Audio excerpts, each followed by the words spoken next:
Hey there, friends. Welcome to Intervals Part 2.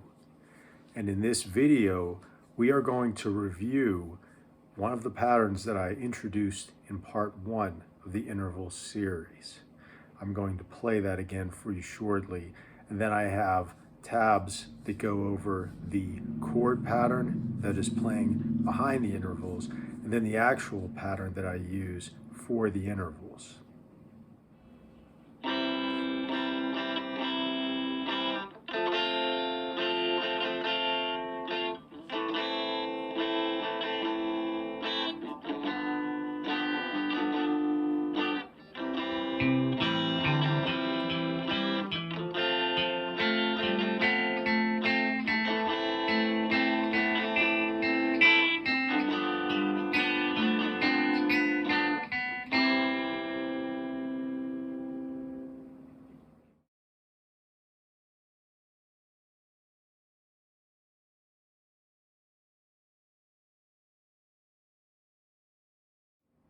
Towards the end of this video, I'm going to show you a variation of the interval pattern that we are going to review as well, as kind of a preparatory for part 3 of the interval series.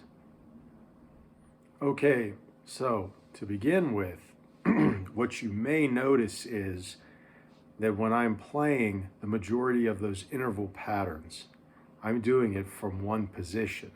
Here's what I mean by that.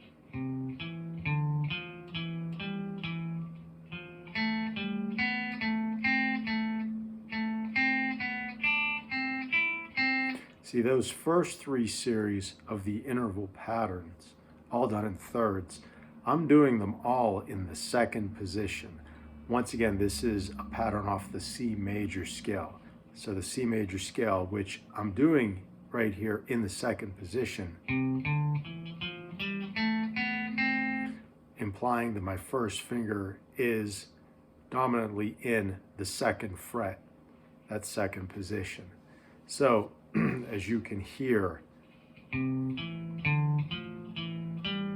the first sequence of thirds, C major, and then second sequence off F major, third sequence, that's A minor.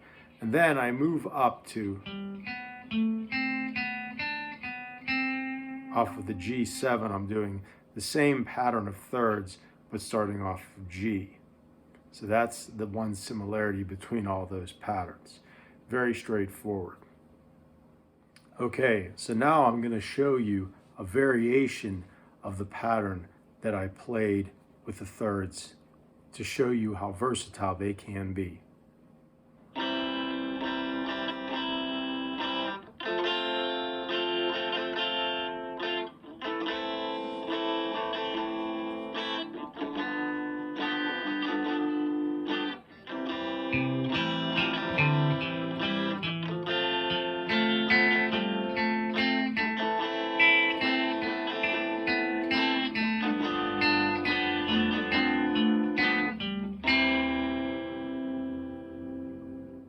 All right, so that pattern I just played sounded similar to the original pattern, but you could hear some differences. In particular, when I was on the A minor chord, how I started on the E, the 5th note of the A minor. That stuck out a little bit, but I'm essentially still using the same notes, the same interval shapes, just adding a slight variation. And that's one of the nice things about using intervals, is how versatile they can be and how you can add so much more to a song or a pattern, whatever the case may be, but doing a minimal change like I just did in that pattern. So that's going to conclude part 2 of the interval series of videos. In part 3, we will expand upon this more by showing more variations on patterns and also some different intervals. Thanks.